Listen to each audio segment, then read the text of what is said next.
الحمد لله الذي جعل الحمد مفتاحا لذكره وسببا للمزيد من فضله ودليلا على آلائه وعظمته ثم الصلاة والسلام والتحية والإكرام على النبي المكي المدني القرشي الحاشمي الذي سمي في السماء بأحمد وفي الأرض بأبي القاسم محمد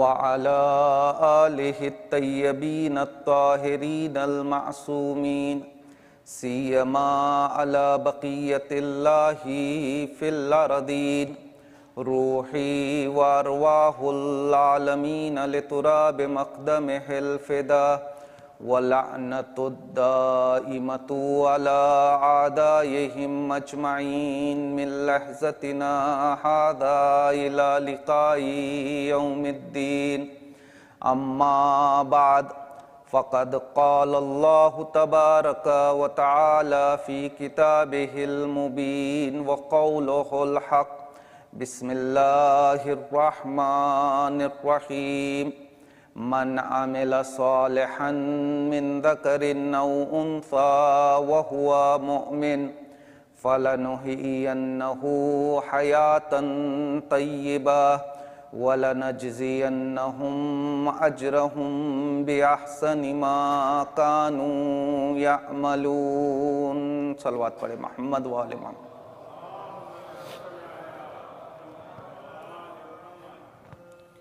ماہ محرم الحرام کی تیسری رات ہے اور اسی کے ساتھ ساتھ شب جمعہ بھی ہے۔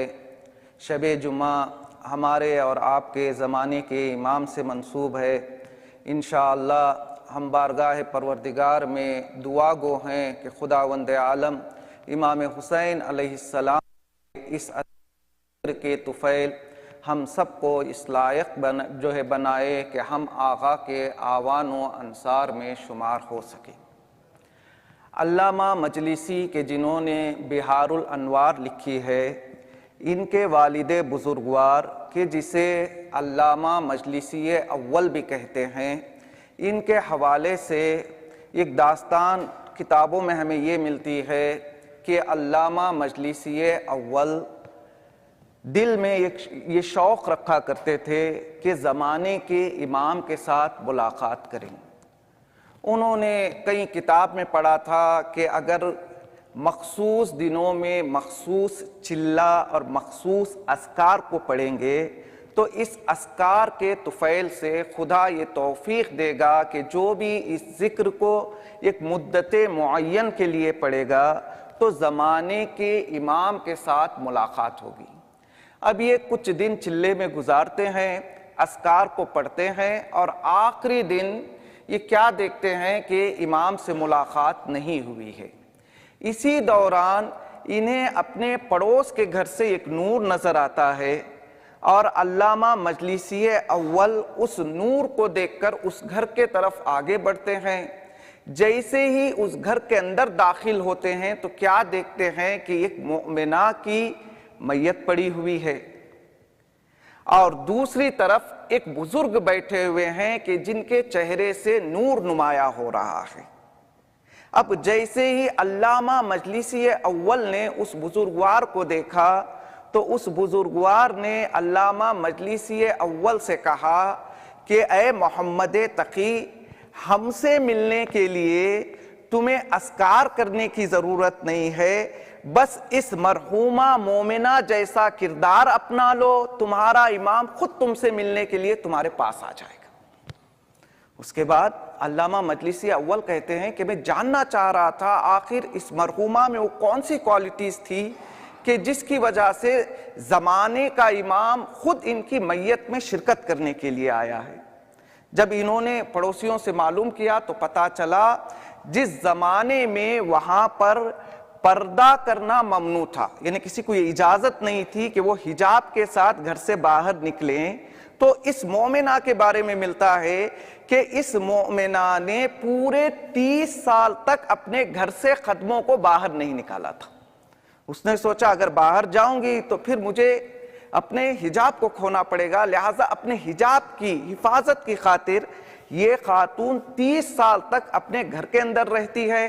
کردار اتنا بلند ہو جاتا ہے کہ جب وہ اس دنیا سے جاتی ہے تو وقت کا امام اس کی دیدار کے لیے آتا ہے۔ لہٰذا ہم بھی یہ امید کرتے ہیں کہ خداوند عالم ہم سب کو امام حسین علیہ السلام کے اس عظیم ذکر کے طفیل اس لائق بنائے اور یہ توفیق اور سرنت عطا کرے کہ ہم بھی اس قابل ہو جائیں کہ کم از کم زمانے کا امام ہمارے پاس نہ آئے تو ہم کسی نہ کسی بہانے سے امام کا دیدار کر لیں۔ اور یہ دیدار ہمیں کب نصیب ہوگا؟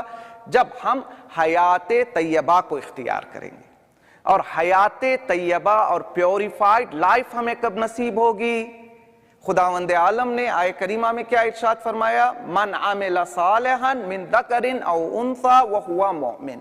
جب ایمان ہمارا مضبوط ہوگا اور ایمان مضبوط ہونے کے بعد ہم سے عمل صالح جو ہے سرزد ہوگا تو تب کہیں جا کر خداوند عالم ہمیں حیات طیبہ عطا کرے گا۔ دیکھیے حیات دو طرح کی ہے، بارہا آپ نے سنا ہے، میں مقدمے کے طور پر یہاں سے اپنی بات کو شروع کر رہا ہوں۔ حیات دو طرح کی ہے، ایک حیات وہ ہے کہ جسے علماء نے حیات حیوانی کا نام دیا ہے۔ یہ حیات کون سی حیات ہے؟ یہ وہ حیات ہے کہ جس حیات میں انسان صرف اپنے بارے میں سوچتا ہے، میرا پیٹ بھر جائے، میری نیسیسریز پوری ہو جائے، میری ضرورتیں پوری ہو جائے، دوسروں کا خیال نہیں ہوتا۔ اس سے انسان آگے بڑھتا ہے تو دوسرے مرحلے میں کہتا ہے میرے گھر والوں کا پیٹ بھر جائے، میرے گھر والوں کو آرام مل جائے۔ علماء نے کہا کہ یہ بھی حیوانی زندگی ہے، چونکہ حیوانوں میں بھی بہت سارے ایسے لوگ ہیں جو اپنا بھی خیال رکھتے ہیں اور اپنے گھر والوں کا بھی خیال رکھتے ہیں۔ اس سے آگے بڑھتا ہے، انسان سوچتا ہے کہ میرا گھر اچھے سے اچھا ہو جائے، تو اس کے بارے میں بھی علماء نے کہا یہ بھی حیوانی زندگی کا حصہ ہے۔ انسان جب تک اپنے لیے سوچتا رہے گا اس وقت تک یہ حیات حیوانی ہوگی، اور یہ لائف اللہ نے ہم کو بھی عطا کی ہے، جانوروں کو بھی عطا کی ہے، کچھ نباتات کو بھی عطا کی ہے، اور حتیٰ کہ جمادات کو بھی اللہ نے یہ زندگی عطا کی ہے۔ اب آپ کہیں گے جمادات میں تو زندگی نہیں ہوتی، ہم نے یہ پڑھا ہے کہ چیزیں یا لیونگ تھنگس ہوتی ہیں یا نان لیونگ تھنگس ہوتی ہیں، یا جاندار ہوتی ہیں یا غیر جاندار ہوتی ہیں۔ یہ دنیا کا کانسیپٹ ہے، دنیا نے چیزوں کو لیونگ تھنگس اور نان لیونگ تھنگس میں تقسیم کیا ہے، لیکن قرآن کے زاویہ نظر سے دیکھیں گے تو اللہ کہتا ہے کہ کوئی چیز نان لیونگ تھنگ نہیں ہے۔ اللہ نے جو کچھ خلق کیا ہے سب کے سب جو ہے جاندار چیزیں، پتھر میں بھی حیات ہے، دیوار میں بھی حیات ہے، اس ممبر پہ بھی حیات ہے۔ الغرض کائنات میں جتنی چیزیں اللہ نے خلق کی ہیں قرآن کے زاویہ نظر سے یہ سب کی سب زندہ ہیں لیونگ تھنگس میں سے۔ آپ کو دلیل دوں میں، دیکھیے قرآن مجید میں کھلے الفاظ میں یہ ارشاد ہے کہ جب قیامت کا دن ہوگا تو بہت ساری چیزیں انسان کے خلاف گواہی دیں گے۔ مثال کے طور پر جس جگہ پر انسان نے گناہ کیا ہے، سوچ رہا تھا یہ تو جو ہے جاندار چیز نہیں ہے، وہ جگہ قیامت کے دن گواہی دے گی۔ جس گھر کے اندر خدا نخواستہ انسان نے گناہ کیا ہے وہ گھر قیامت کے دن گواہی دے گا۔ گھر اور زمین تو دور کی بات، جن ہاتھوں سے انسان نے گناہ کیا ہے، ہاتھ ہمارے ہیں لیکن ہمارے خلاف ہو جائیں گے، یہ گواہی دیں گے۔ جس زبان سے ہم نے جھوٹ بولا ہے یہ زبان خود میرے خلاف قیامت میں گواہی دے گی۔ اس دن انسان پوچھے گا لما شہدتم، تم تو میرے اپنے ہو، تم میرے ہاتھ ہو، میرے پیر ہو، میرے آنکھ ہو، تم میرے خلاف گواہی دے رہے ہو۔ اور جب انسان دیکھے گا کہ وہ چیزیں بول رہی ہیں جو دنیا میں نہیں بولتی تھی تو اس سے پوچھے گا تمہارے اندر یہ طاقت کیسے آ گئی کہ تم میرے خلاف گواہی دے رہے ہو؟ تو اس وقت ہر چیز چیخ کر یہ اعلان کرے گی انتقنا اللہ الذی انتقا کل شیء، وہ پروردگار کہ جس نے ہر چیز کو بولنا سکھایا ہے، اسی پروردگار نے ہمارے اندر بھی بولنے کی طاقت کو رکھا ہے۔ دیکھیں ہر چیز لیونگ تھنگ ہے، ہاں ایک فرق ہے، کچھ چیزیں دنیا میں پلے مومنٹ میں ہیں، کچھ چیزیں پاز مومنٹ میں ہیں۔ یہاں ہمیں اختیار ہے کہ ہم بولیں، دیوار کو اختیار نہیں ہے، مٹی کو اختیار نہیں ہے، دیوار کو اختیار نہیں ہے، لیکن قیامت کے دن اس کا اپوزٹ ہوگا۔ جن کو یہاں بولنے کی اجازت دی گئی تھی وہ وہاں بول نہیں سکیں گے، اور جن کو یہاں بولنے کی اجازت نہیں تھی وہ وہاں پر انسان کے خلاف بولیں گے۔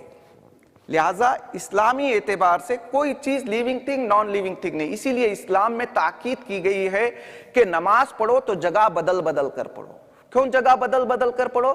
تاکہ قیامت کے دن تمہارے اوپر گواہ بہت زیادہ ہو جائے۔ خدا ایک گواہ کافی ہے، لیکن خدا چاہتا ہے کہ نیک کاموں کے اور برے کاموں کے دونوں کے کیا ہو جائے؟ گواہ زیادہ ہو جائے۔ چونکہ جس کیس میں بھی گواہ زیادہ ہوتے ہیں تو اس کی طاقت بڑھ جاتی ہے۔ تو اللہ چاہتا ہے کہ جو کام بھی آپ کریں وہ جو ہے ریکارڈ ہو جائے۔ اسی لیے چھٹے امام امام جعفر صادق علیہ السلام کی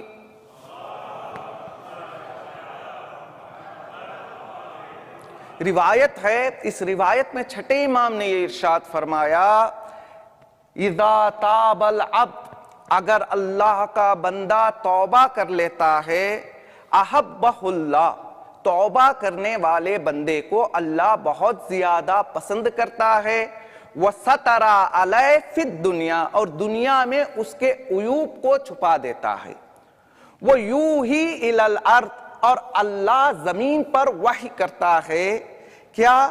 ان امکثی، کہ اے زمین تو اس کے سارے گناہ کو مٹا دے، جتنا تو نے ریکارڈ کیا ہے ساری چیزوں کو کیا کر دے؟ مٹا دے۔ کیوں؟ چونکہ زمین کے اندر یہ طاقت ہے کہ وہ ہمارے اعمال کو کیا کرتی ہے؟ ریکارڈ کرتی رہتی ہے۔ لہٰذا دنیا میں living thing non living thing یہ دنیاوی کانسیپٹ ہو سکتا ہے، اسلامی زاویہ نظر سے ہر چیز جو ہے جاندار ہے، اور اللہ نے ہر چیز کو حیات بخشی ہے۔ اگر پتھر کو بھی حیات دی ہے، جانور کو بھی حیات دی ہے، درخت کو بھی حیات دی ہے، مجھے بھی حیات دی ہے، تو پھر مجھ میں اور جانور میں کیا فرق ہے کہ جس کی وجہ سے اللہ نے ہمیں اشرف المخلوقات کا خطاب دیا ہے؟ دیکھیں حیوانی زندگی میں سب مشترک ہے، اس حیوانی زندگی سے اوپر ایک اور زندگی ہے کہ جسے ہم حیات طیبہ یا معنوی زندگی یا پاکیزہ زندگی کہتے ہیں۔ اگر انسان حیوانی زندگی ہی میں رہ جائے تو وہ حیوان کہلانے کی بھی لائق نہیں ہے۔ قرآن کے بقول بل ہم اضل، وہ حیوان کی طرح ہیں؟ نہیں، حیوان کی طرح بھی نہیں ہے، بلکہ حیوان سے بھی پستر ہے۔ اگر انسان حیات طیبہ کو اختیار کرتا ہے، پاکیزہ زندگی گزارتا ہے، تو پھر یہ انسان نہیں رہ جاتا، پرواز اتنا کر جاتا ہے کہ فرشتوں سے بھی آگے ہو جاتا ہے۔ لہٰذا ہمیں چاہیے کہ ہم کوشش کریں کہ اپنی زندگی کو ہر طرح کی خباثتیں، ہر طرح کی برائیوں سے دور رکھیں، تاکہ ہمارا نفس جب پاک و پاکیزہ ہوگا تب کہیں جا کر ہمیں حیات طیبہ نصیب ہوگی۔ اب ذہن میں یہ سوال پیدا ہوتا ہے، مولانا آپ 2-3 دن سے کہہ رہے ہیں کہ حیات طیبہ، اس کا راستہ کیا ہے؟ پیوریفائیڈ لائف، ہم کون سے راستے پر چلیں گے تو ہمیں پاکیزہ زندگی میسر ہوگی؟ بہت ساری چیزیں ہیں، میں جو سب سے پہلے ان چیزوں کی طرف اشارہ کرنا چاہوں گا کہ جو روایات میں ذکر ہوئی ہے۔ ایک ہماری تفسیر ہے، تفسیر کا نام ہے تفسیر مجموع البیان، جسے مرحوم طبرسی نے تحریر فرمایا ہے۔ وہ اپنی تفسیر میں سورہ مزمل کی جب تفسیر شروع کرتے ہیں تو اس سے پہلے اس کی فضیلت کے بارے میں وہ ایک روایت نقل کرتے ہیں چھٹے امام سے، کہ چھٹے امام نے ارشاد فرمایا، اگر کوئی بندہ خدا من قرأ سورۃ المزمل فی اللیل او بعد صلاۃ العشاء فاحیاہ اللہ حیاتا طیبہ، اگر کوئی رات کے وقت یا نماز عشاء کے بعد سورہ مزمل کی تلاوت کرتا ہے تو خدا اس کی زندگی کو حیات طیبہ میں بدل دیتا ہے۔ اب اس کا مطلب تو یہ سمجھ میں آیا کہ چاہے ہم دن میں کچھ بھی کریں، رات میں آ کر قرآن کھولے، سورہ مزمل پڑھ لیں، تو کیا ہمیں سارے بینیفٹ جو ہے مل جائیں گے؟ نہیں۔ دیکھیں جب بھی سوروں کے بارے میں کہا جاتا ہے کہ فلاں سورہ پڑھیں گے تو یہ ثواب ملے گا، فلاں سورہ پڑھیں گے تو یہ ثواب ملے گا. یہ جو ثواب گنائے گئے ہیں نا، صرف قراءت اور اسے پڑھنے کے لیے نہیں ہے، بلکہ پڑھنے کے ساتھ ساتھ اس کے کانٹینٹ کو اپنی پریکٹیکل لائف میں اگر ہم اپلائی کریں گے تو تب کہیں جا کر وہ ثواب ملے گا. سورہ مزمل ایک ایسا سورہ ہے کہ جس میں خداوند عالم نے 14 حکم دیے ہیں. 7 حکم پیغمبر کے لیے ہیں، 7 حکم مومنین کے لیے. البتہ جو احکام پیغمبر کے لیے ہیں تو پیغمبر کی سنت پر عمل کرتے ہوئے ہمیں بھی یہ حکم دیا گیا ہے کہ ہم ان اعمال کو بھی بجا لائیں. سب سے پہلا حکم کیا دیا گیا؟ یا ایھا المزمل قم اللیل الا قلیلا. اے رسول، رات میں نماز پڑھا کرو لیکن تھوڑا آرام بھی کر لیا کرو. یعنی اگر انسان رات میں نماز پڑھے گا تو پھر اسے حیات طیبہ ملے گی یا نہیں ملے گی؟ ضرور. اگر کوئی انسان رات بھر عبادت پروردگار میں بسر کرتا ہے تو اسے حیات طیبہ ضرور ملے گی. دوسرا حکم رسول کو دیا، وَرَتِّلِ الْقُرْآنَ تَرْتِیلًا. تم قرآن کو پڑھا کرو. اگر کوئی انسان قرآن کو پڑھنے کی عادت اپنی زندگی میں ڈال لے تو اس کی زندگی حیات طیبہ ہوگی یا نہیں ہوگی؟ ضرور حیات طیبہ ہوگی. پھر اس کے بعد کہا وَاذْكُرِ اسْمَ رَبِّكَ. اے رسول، اپنے پروردگار کا نام لیتے رہو. اگر کوئی انسان اپنی زندگی میں پروردگار کا نام لیتا رہے گا تو اسے حیات طیبہ ملے گی یا نہیں ملے گی. وَتَبَتَّلْ إِلَيْهِ تَبْتِيلًا. سارے لوگوں سے رابطہ تم توڑ لو، صرف خدا سے رابطہ برقرار کر لو. اگر کوئی انسان سب سے رابطہ توڑ لے اور اللہ سے رابطہ برقرار رکھ لے تو اسے حیات طیبہ ملے گی یا نہیں ملے گی. پھر کہا وَاصْبِرْ عَلَىٰ مَا يَقُولُونَ. مشرکین طرح طرح کی باتیں کریں گی لیکن تم صبر کا دامن تھام لو. اگر ہم بھی صبر کا دامن تھام لے تو ہماری زندگی حیات طیبہ میں بدل جائے گی یا نہیں بدلے گی. اسی طرح سے کچھ قوانین جو ہے مومنین کے لیے جو ہے سورہ مزمل میں بیان کیے گئے. جسے بیان کیا گیا کہ فَقْرَؤُوا مَا تَيَسَّرَ مِنَ الْقُرْآنِ. قرآن جتنا ہو سکے پڑھو. پھر کہا وَأَقِیمُوا الصَّلَاةَ. نماز کو قائم کرو. آتوا الزکوٰۃ. زکوٰۃ کو دیا کرو. یہ سارے جو سورہ مزمل کا کانٹینٹ ہے. جہاں یہ کہا گیا کہ اگر سورہ مزمل کو پڑھو گے تو تمہاری زندگی حیات طیبہ میں بدل جائے گی، اس کا مطلب یہ ہے کہ سورہ مزمل کو پڑھنا ہے، اس کے کانٹینٹ کو اپنی زندگی میں اپلائی کرنا ہے، تب کہیں جا کر ہماری زندگی حیات طیبہ میں بدل سکتی ہے. یہ پہلا طریقہ. دوسرا روایت میں ہے، چونکہ ہم پڑھتے رہتے ہیں نا، زیارت عاشوراء تو ہم جو ہے ہر دن پڑھتے ہیں. کیا پڑھتے ہیں ہم اس میں؟ اللہم اجعل محیای محیا محمد و آل محمد. اے پروردگارہ، ہماری زندگیوں کو ایسی زندگی بنا دے کہ جس طرح محمد اور آل محمد کی زندگی ہے. یا صحیفہ سجادیہ میں چوتھے امام نے دعا کی، کہا اللہم احینی حیاتا طیبہ. بار الہ پروردگارہ، تو میری زندگی کو حیات طیبہ میں بدل دے. یعنی حیات طیبہ ایک ایسی چیز ہے کہ جو ائمہ بھی مانگ رہے ہیں اور ائمہ میں یہ حیات طیبہ پائی جاتی تھی. اگر ہم یہ کہتے ہیں کہ ہم ائمہ کے فالوورز ہیں تو ہمیں بھی یہ کوشش کرنی چاہیے کہ ہم اپنی زندگی کو پاکیزہ زندگی بنانے کی کوشش کریں. سب سے پہلا طریقہ، قرآن کو پڑھیں اور قرآن کے کانٹینٹ کو اپنی ڈیلی لائف میں اپلائی کریں تو انشاءاللہ ہماری زندگی بھی پاکیزہ زندگی بن جائے گی. اور دوسرا، زندگی کے حوالے سے روایتوں میں آیا ہے کہ لا حیات الا بالدین. زندگی وہی ہے جو دین کے ساتھ ہو. اگر ہم چاہتے ہیں کہ ہمیں بھی حیات طیبہ مل جائے تو ہمیں چاہیے کہ ہم دین کے قریب جائیں اور دین کو اپنی زندگی میں داخل کریں. بہت سارے لوگ ہیں دین کا دعویٰ کرتے ہیں، زبان پہ تو دین ہے، لیکن جیسے کہ جو ہے مولا امام حسین علیہ السلام نے کہا تھا کہ الناس عبید الدنیا والدین لیق علی السنتہم. ٹھیک ہے، لوگ جو کیا ہو گئے ہیں؟ لوگ دنیا کے غلام ہو گئے ہیں.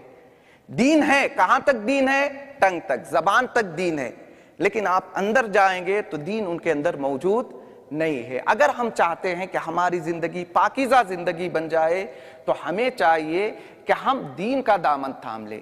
دین کا دامن تھامنے کا مطلب یہ ہے کہ جو کچھ رولز اور ریگولیشنز دین نے معین کیے ہیں، ہمیں یہ کوشش کرنا چاہیے کہ ہم ان ریگولیشن اور ان رولز پر چلنے کی پوری کوشش کریں، چونکہ دین ہی ایک ایسی چیز ہے جو ہماری زندگی کو حیات طیبہ اور پیوریفائڈ لائف میں بدل سکتا ہے۔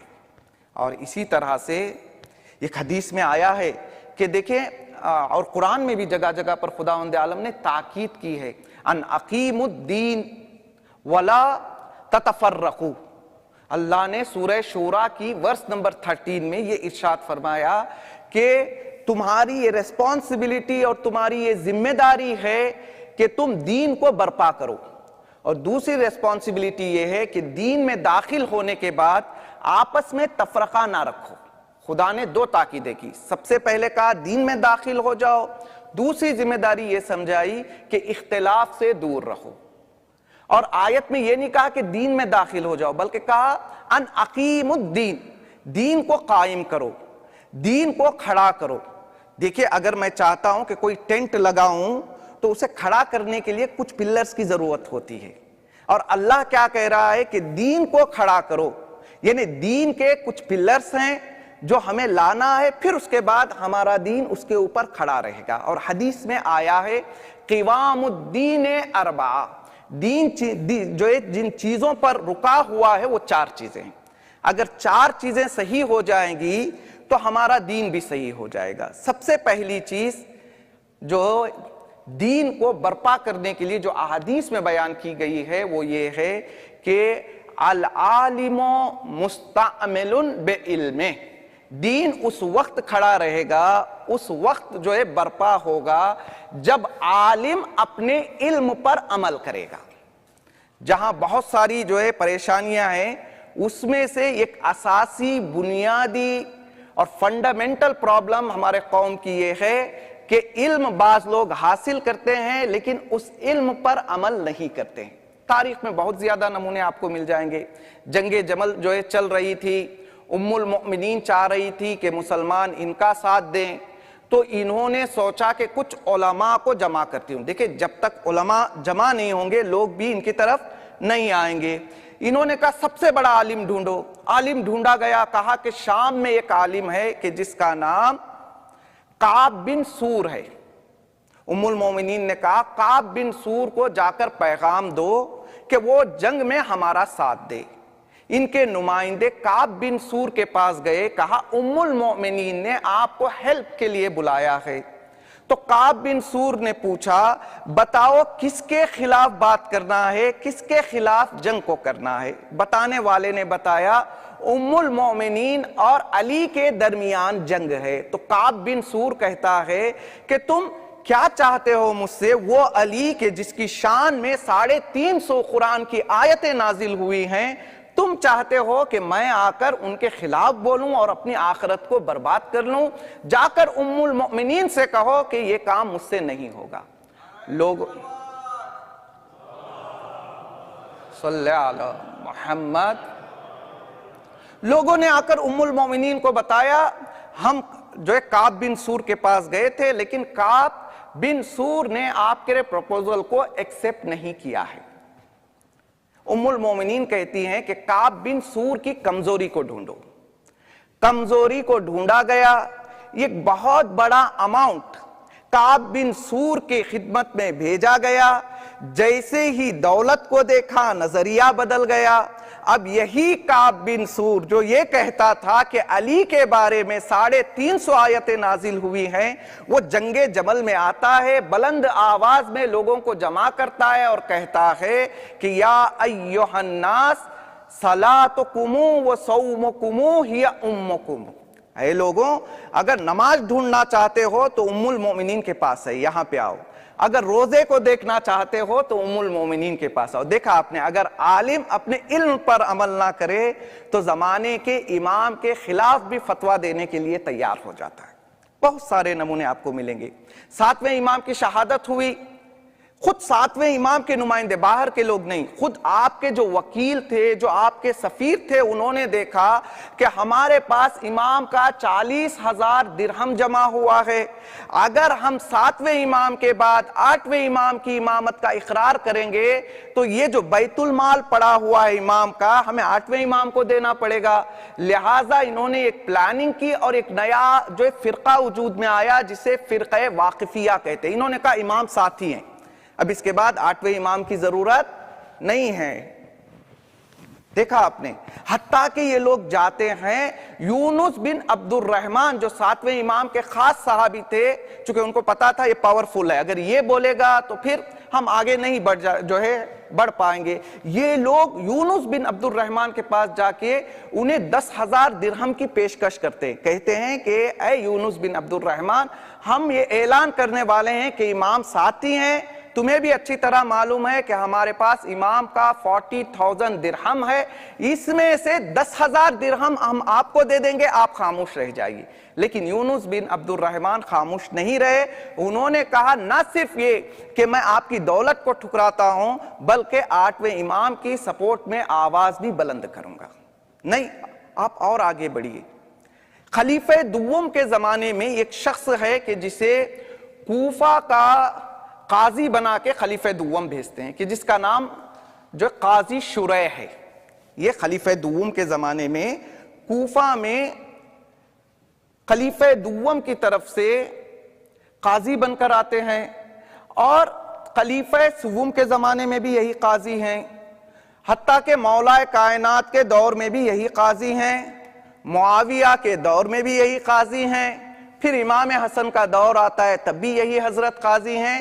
یعنی کچھ لوگ ہوتے ہیں نا، چاہے حق ہو تب بھی وہ ٹکے رہیں گے، باطل ہو تب بھی وہ ٹکے رہیں گے۔ کچھ لوگوں کے اندر ایک خاص طرح کا آرٹ ہوتا ہے کہ وہ حق کے ساتھ بھی صحیح سے رہتے ہیں اور ساتھ ساتھ میں باطل کے ساتھ بھی صحیح رہتے ہیں، حق اور باطل لڑتے رہیں گے، یہ اپنی جگہ سے ہلنے والے نہیں ہیں۔ یہ قاضی شریح ایسا آدمی تھا جو خلیفہ دوم کے زمانے سے امام حسن، پھر اس کے بعد یزید برسر کار آیا تو یزید نے بھی اسے باقی رکھا، اور ایک طرف یہ حکومت کا قاضی بھی ہے، اماموں کے زمانے میں بھی قاضی ہے، دشمنوں کے زمانے میں بھی قاضی ہے، اور ساتھ میں وہ 70 لوگ کے جن کا تذکرہ میں نے کل کیا تھا، امام حسین علیہ السلام کو خطوط لکھے، یہ ان کے ساتھ بھی مل جاتا ہے اور امام حسین علیہ السلام کو کوفہ آنے کی دعوت دیتا ہے۔ اور جب حضرت مسلم کو گرفتار کر لیا گیا تو سب لوگوں نے سوچا کہ قاضی شریح بہت اچھا آدمی ہے، تو اس کے حوالے فرزندان حضرت مسلم کو کیا گیا تھا، اور یہی وہ شخص قاضی شریح ہے کہ جس نے ابن زیاد کے ڈر سے حضرت مسلم کے بچوں کو گھر سے نکال دیا تھا۔ پھر اس کے بعد جو واقعات پیش آئے آپ سنتے رہتے ہیں۔ صرف اتنا نہیں، قاضی ہے چونکہ ابن زیاد کو بھی معلوم تھا کہ 30,000 کا لشکر میں ایسے ہی نہیں بھیج پاؤں گا، اس نے بھی وہی سہارا لیا، کہا قاضی شریح تم کوفے کے قاضی ہو، تم جو بات کا اعلان کرو گے لوگ اسے قبول کریں گے، لہٰذا تم فتویٰ دو کہ سب لوگ کربلا جائیں اور امام حسین علیہ السلام کو قتل کریں۔ تو یہی قاضی شریح ہے کہ جس نے نعوذ باللہ امام حسین علیہ السلام کے قتل کا فتویٰ جاری کیا تھا۔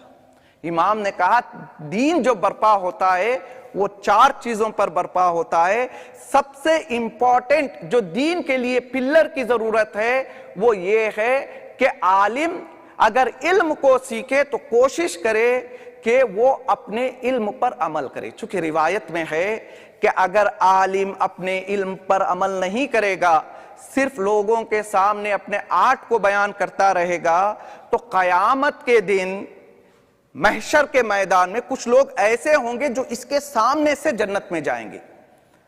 یہ پوچھے گا میں تو ان کو جانتا ہوں، جانا پہچانا ان کا چہرہ ہے، یہ لوگ کون ہیں؟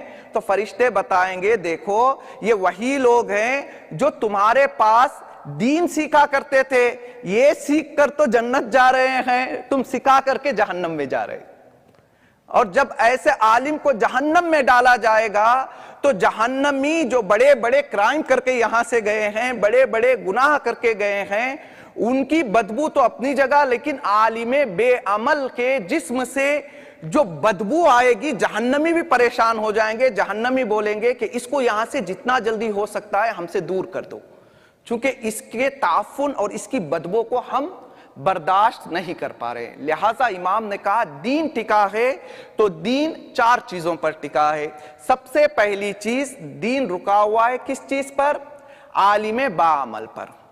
پھر اس کے بعد جاہلن اللہ یستنکفو ان یتعلم، دین کا دوسرا پلر وہ جاہل ہے کہ جو سیکھنے سے انکار نہ کرے۔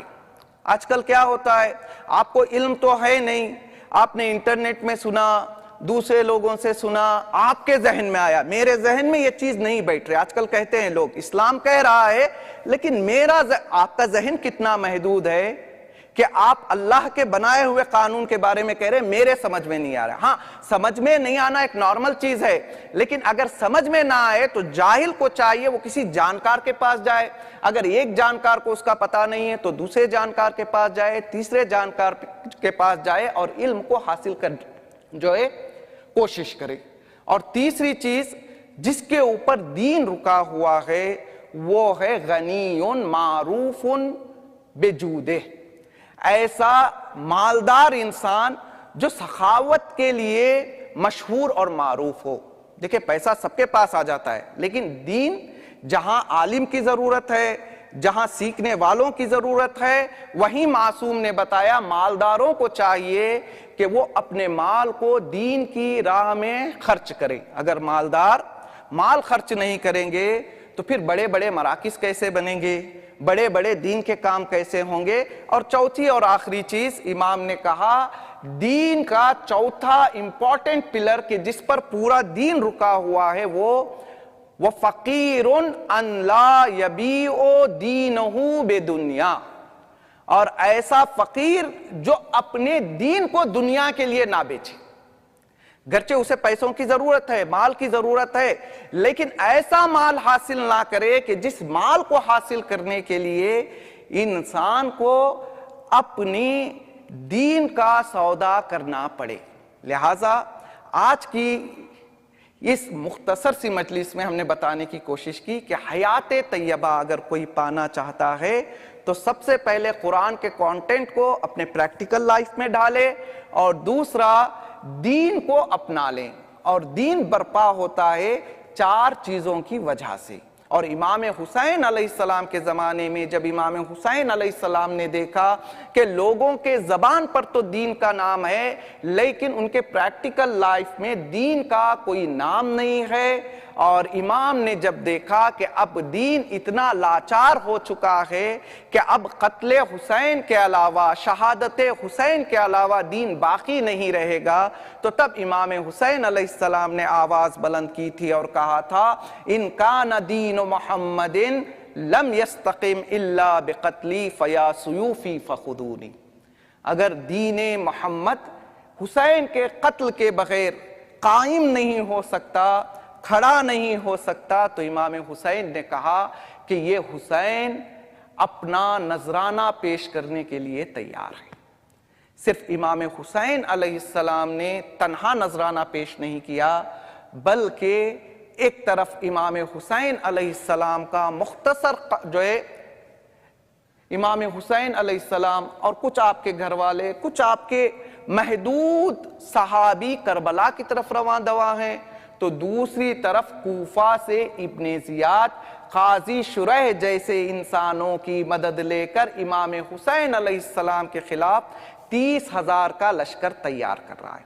ایک طرف حسین کا مختصر جو ہے کاروان ہے، دوسری طرف ابن زیاد 30,000 کا لشکر امام حسین علیہ السلام کے لیے تیار کر رہا ہے۔ سوال پیدا ہوتا ہے 72 لوگوں کے لیے 30,000 کا قافلہ کیوں بھیجا جا رہا ہے؟ دیکھیے ابن زیاد نے ابھی اس سے کچھ ہی دن پہلے بنی ہاشم کے ایک انسان کے جنگ دیکھی تھی، لہٰذا اسے اس بات کا اندازہ تھا کہ مختصر لوگ جائیں گے تو امام حسین علیہ السلام کو شہید نہیں کر پائیں گے، لہٰذا جو تجربہ اس نے کوفے میں کیا تھا کہ کوفے میں جب ابن زیاد نے حضرت مسلم کی شہادت کے لیے محمد بن اشعث بن قیس کو بھیجا، یہ وہی شخص ہے جو امام حسن کی قاتلہ جودہ کا بھائی ہے اور اس کا باپ رسول اسلام کا بہت بڑا دشمن تھا، اس شخص کو بھیجا گیا کہ یہ حضرت مسلم کو گرفتار کر کے ابن زیاد کے پاس لائے۔ اب ادھر حضرت مسلم علیہ السلام جناب طوعہ کے گھر میں، حضرت مسلم کو جیسے ہی پتا چلا کہ محمد بن اشعث بن قیس میری گرفتاری کے لیے آ رہا ہے، تو حضرت مسلم نے کہا کہ اے طوعہ میں گھر کے باہر جا کر جنگ کروں گا۔ جناب طوعہ نے کہا کہ اے مسلم آپ تنہا ہیں، اگر آپ گھر کے باہر جا کر جنگ کریں گے تو جنگ کرنا مشکل ہو جائے گا، کچھ ہی دیر میں وہ آپ کو گرفتار کر لیں گے، میرا نظریہ یہ ہے کہ آپ گھر کے اندر رہیے، گھر کے اندر سے حملہ کیجئے تاکہ آپ تھوڑا سا بچے رہیں اور تھوڑی دیر تک آپ جنگ کو جاری رکھ سکیں۔ تو حضرت مسلم نے کہا کہ طوعہ آپ کی بات بالکل صحیح ہے، اگر میں گھر کے اندر سے جنگ کروں گا تو کچھ دیر کے لیے محفوظ رہ جاؤں گا، لیکن مجھے یہ گوارا نہیں ہے، چونکہ تم ایک خاتون ہو، تم ایک عورت ہو، مجھے یہ بات گوارا نہیں ہے کہ ظالم مجھے قتل کرنے کے لیے آئے، کہیں تمہارے پردے پر بات نہ آ جائے۔ اللہ اکبر۔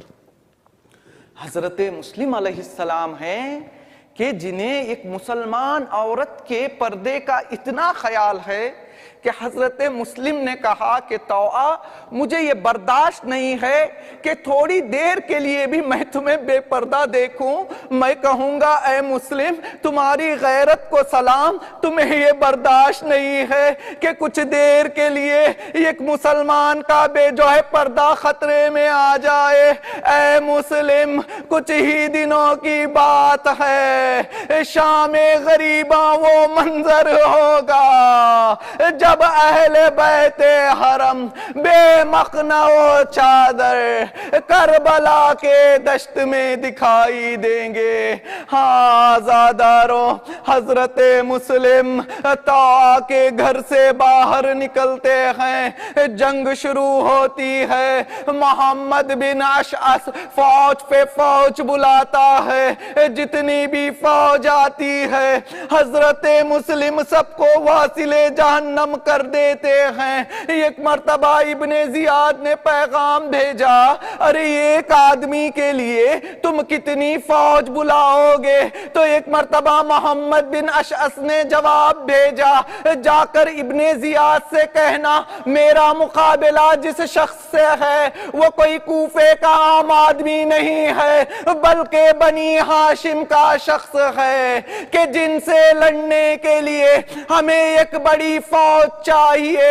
اللہ رے صبر حضرت مسلم جنگ کر رہے ہیں۔ ظالموں نے جب دیکھا کہ مسلم ایسے ہی ہمارے ہاتھ نہیں آئیں گے تو ظالموں نے ایک گڈھا کھودا، حضرت مسلم کو دھوکے سے کھڈے میں گرایا گیا، مسلم گرفتار ہو گئے، ابن زیاد کے دربار میں لایا گیا۔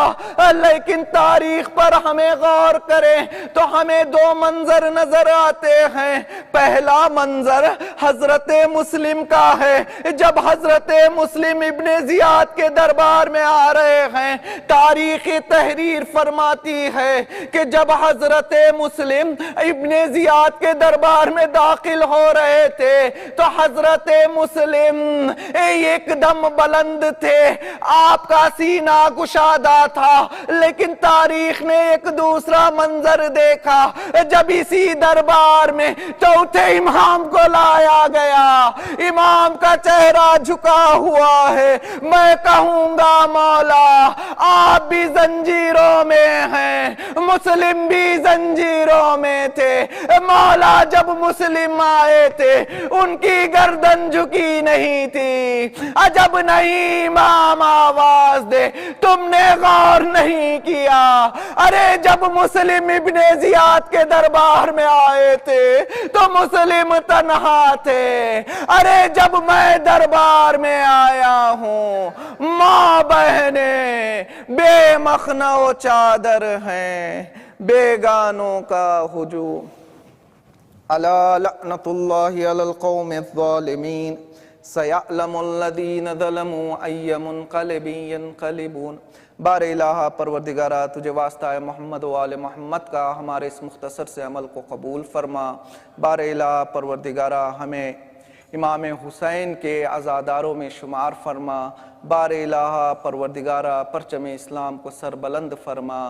بار الہ پروردگارہ تیرے ولی خاص امام کے ظہور میں تعجیل فرما، اور اند الظہور ہم سب کو اس لائق بنا کہ ہم آقا کے اعوان و انصار میں شمار ہو سکیں۔ ربنا تقبل منا انک انت السمیع العلیم۔ ماتم حسین۔